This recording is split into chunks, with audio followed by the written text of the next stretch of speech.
श्री गणेशाय नमः। एवं नमो भगवते वासुदेवाय। एक समय की बात है। द्वापर युग में हस्तिनापुर नगरी में पांडवों का राज्य था।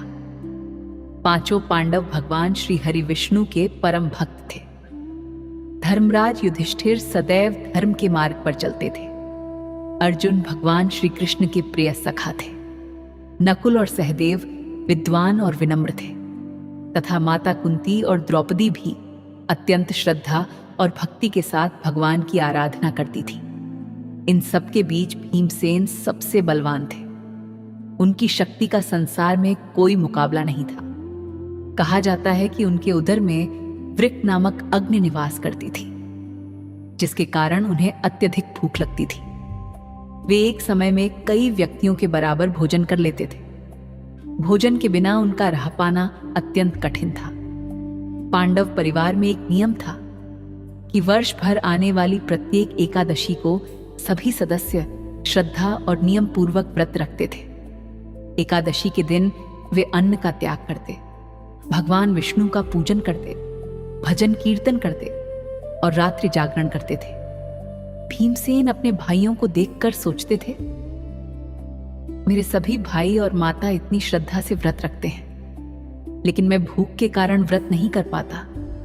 क्या मैं भगवान की कृपा से वंचित रह जाऊंगा? एक दिन उन्होंने अपनी माता कुंती से कहा, माते, मैं भगवान श्री हरि का भक्त हूं। मैं दान करता हूं, ब्राह्मणों का सम्मान करता हूं, धर्म के कार्यों में भाग लेता हूं, लेकिन मैं एकादशी का उपवास नहीं कर पाता। मेरे भीतर की अग्नि मुझे बार बार भोजन करने के लिए विवश कर देती है। कृपया मुझे कोई उपाय बताइए। माता कुंती ने प्रेम पूर्वक कहा, पुत्र, तुम्हारी समस्या का समाधान केवल महर्षि वेदव्यास ही कर सकते हैं। वे वेदों के झाता और महान तपस्वी हैं। तुम उनके पास जाओ। भीमसेन तुरंत महर्षि व्यास जी के आश्रम पहुंचे। उन्होंने विनम्रता पूर्वक प्रणाम किया और हाथ जोड़कर बोले, हे गुरुदेव, मेरे सभी भाई, माता और पत्नी द्रौपदी प्रत्येक एकादशी का व्रत रखते हैं। वे मुझे भी ऐसा करने के लिए कहते हैं, लेकिन मैं ऐसा नहीं कर पाता। मैं भोजन के बिना नहीं रह सकता। यदि मैं लंबे समय तक भोजन न करूं तो मेरी शक्ति क्षीण होने लगती है। कृपा करके ऐसा कोई व्रत बताइए जिससे मुझे सभी एकादशियों का फल प्राप्त हो जाए। महर्षि व्यास जी मुस्कुराए और बोले, हे भीमसेन, तुम सत्य बोल रहे हो। सत्य बोलना ही धर्म का प्रथम लक्षण है। यदि तुम वास्तव में सभी एकादशियों का फल प्राप्त करना चाहते हो तो ज्येष्ठ मास के शुक्ल पक्ष की एकादशी को निर्जला एकादशी का व्रत करो। भीमसेन ने आश्चर्य से पूछा, गुरुदेव, इस व्रत में क्या करना होगा? व्यास जी बोले, इस दिन सूर्योदय से लेकर अगले दिन द्वादशी के सूर्योदय तक अन्न ही नहीं, जल का भी त्याग करना होता है। यही कारण है कि इसे निर्जला एकादशी कहा जाता है। इस एक व्रत के प्रभाव से वर्ष भर में आने वाली 24 एकादशियों का पुण्य प्राप्त हो जाता है। भीमसेन कुछ चिंतित हुए और बोले, हे गुरुदेव, जल के बिना रहना तो और भी कठिन है। महर्षि व्यास जी ने कहा, हे वत्स, कठिन अवश्य है, लेकिन भगवान विष्णु की कृपा से सब संभव है। जो भक्त श्रद्धा, विश्वास और नियम पूर्वक इस व्रत को करता है, उसके सभी पाप नष्ट हो जाते हैं। उसे अकाल मृत्यु का भय नहीं रहता। उसके जीवन में सुख समृद्धि आती है और अंत समय में उसे भगवान विष्णु के परम धाम की प्राप्ति होती है। व्यास जी के वचनों ने भीमसेन के हृदय को स्पर्श किया। उन्होंने निश्चय किया कि चाहे कितनी भी कठिनाई आए, वे इस व्रत को अवश्य करेंगे। समय बीतता गया और ज्येष्ठ मास के शुक्ल पक्ष की एकादशी आ गई। एक दिन पूर्व दशमी तिथि को भीमसेन ने सात्विक भोजन ग्रहण किया और मन ही मन संकल्प लिया, मैं भगवान श्रीहरि की कृपा प्राप्त करने के लिए निर्जला एकादशी का व्रत करूंगा। एकादशी के दिन प्रातःकाल उन्होंने गंगा जल से स्नान किया, स्वच्छ पीले वस्त्र धारण किए और भगवान विष्णु की प्रतिमा के समक्ष दीप प्रज्वलित किया। उन्होंने भगवान को पीले पुष्प अर्पित किए, तुलसी दल चढ़ाया और मंत्र का जाप किया। दिन बीतने लगा। धीरे धीरे भीमसेन को प्यास लगने लगी। उनका गला सूखने लगा, लेकिन उन्होंने अपने संकल्प को याद किया। उन्होंने भगवान से प्रार्थना की, हे नारायण, मुझे शक्ति दीजिए कि मैं यह व्रत पूर्ण कर सकूं। समय बीतता गया। दोपहर हुई, गर्मी बढ़ गई। भीमसेन के लिए बिना जल के रहना अत्यंत कठिन हो गया, लेकिन वे बार बार भगवान विष्णु का नाम जपते रहे। संध्या का समय आया। पांडवों ने मिलकर भगवान विष्णु का भजन कीर्तन किया। द्रौपदी ने भगवान की महिमा का गान किया। माता कुंती ने विष्णु सहस्त्र नाम का पाठ किया। रात्रि में सभी ने जागरण किया।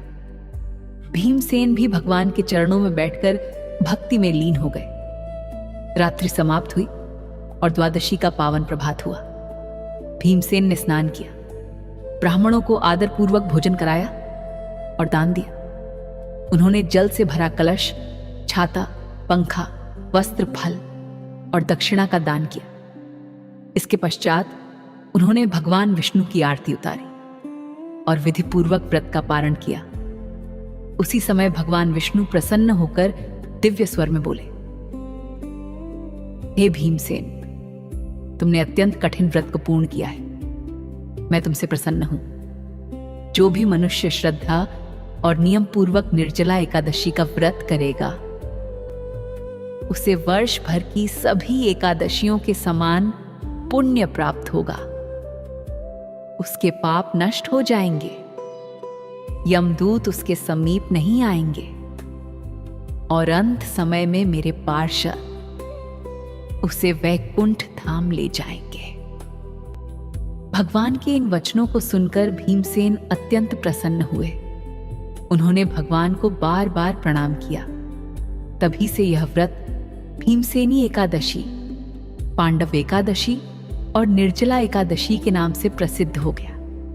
निर्जला एकादशी व्रत का महत्व शास्त्रों में कहा गया है कि यदि कोई व्यक्ति स्वास्थ्य कारणों से सभी एकादशियों का व्रत नहीं कर सकता, तो श्रद्धापूर्वक निर्जला एकादशी का व्रत करके वह समस्त एकादशियों का पुण्य प्राप्त कर सकता है।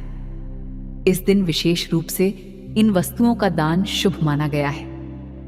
जल से भरा कलश, पंखा, छाता, वस्त्र, फल, शक्कर, खरबूजा और अन्य मौसमी फल जो व्यक्ति इस दिन भगवान विष्णु का स्मरण करता है, तुलसी पूजन करता है, विष्णु सहस्त्र नाम का पाठ करता है और दीन दुखियों की सहायता करता है, उसके जीवन में सुख, शांति और समृद्धि का वास होता है। श्री विष्णवे नमः। ओम नारायणाय विद्महे वासुदेवाय धीमहि तन्नो विष्णु प्रचोदयात्। ओम नारायणाय विद्महे वासुदेवाय धीमहि तन्नो विष्णु प्रचोदयात्। ओम नारायणाय विद्महे वासुदेवाय धीमहि तन्नो विष्णु प्रचोदयात्। ओम नारायणाय विद्महे वासुदेवाय धीमहि तन्नो विष्णु प्रचोदयात्।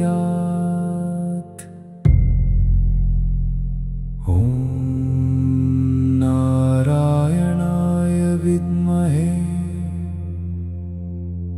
वासुदेवाय धीमहि तन्नो विष्णु प्रचोदयात्।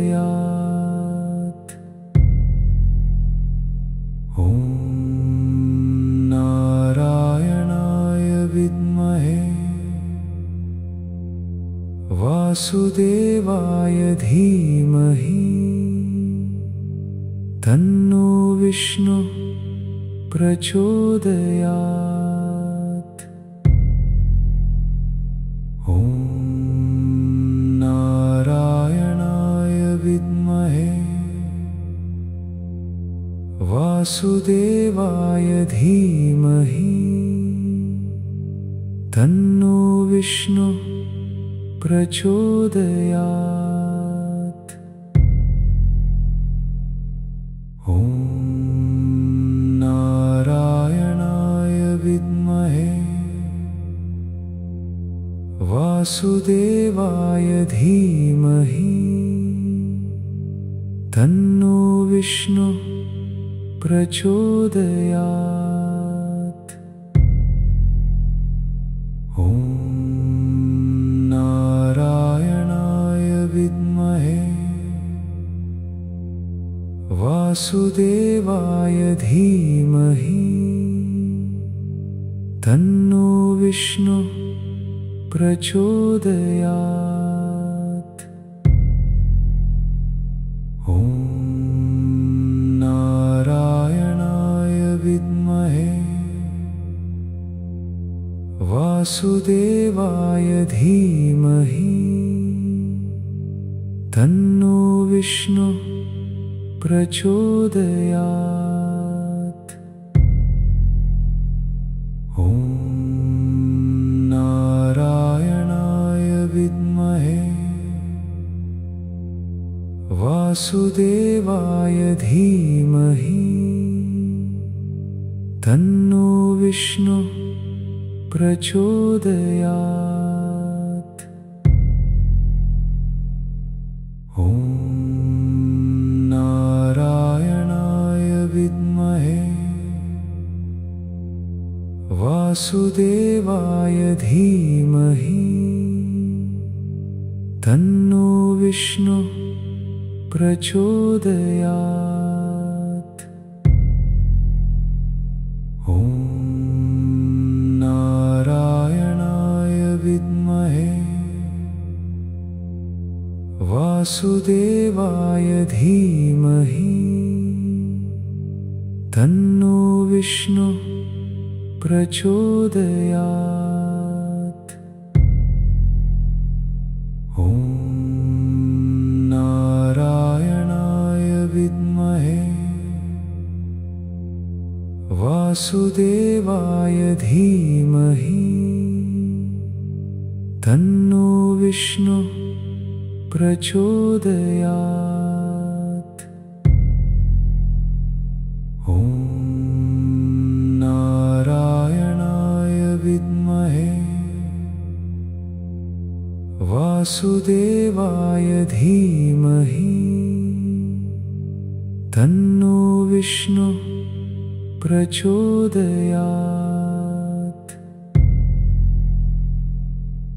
ॐ नारायणाय विद्महे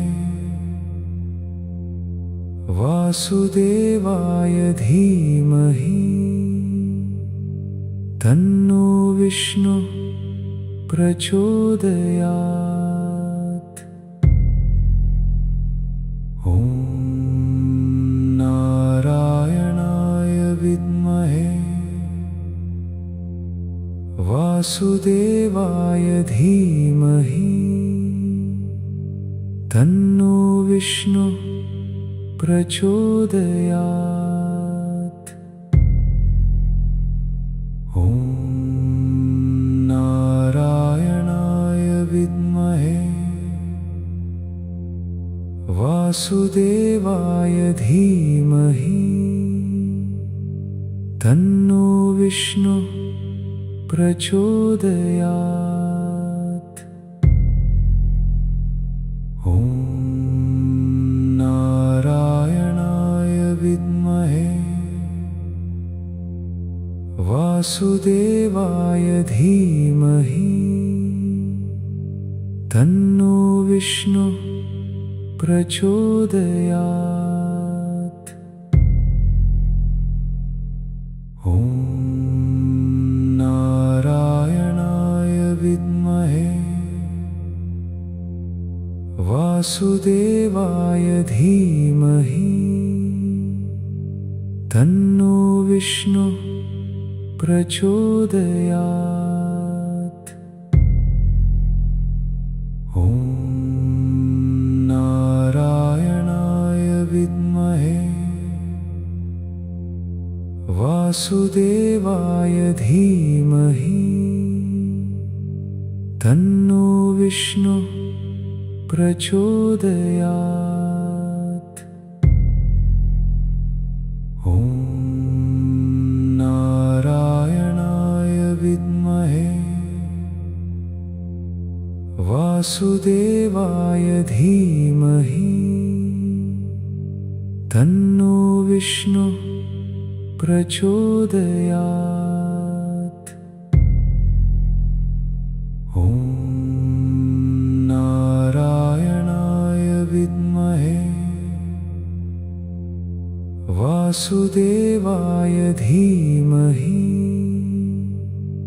तन्नो विष्णु प्रचोदयात्।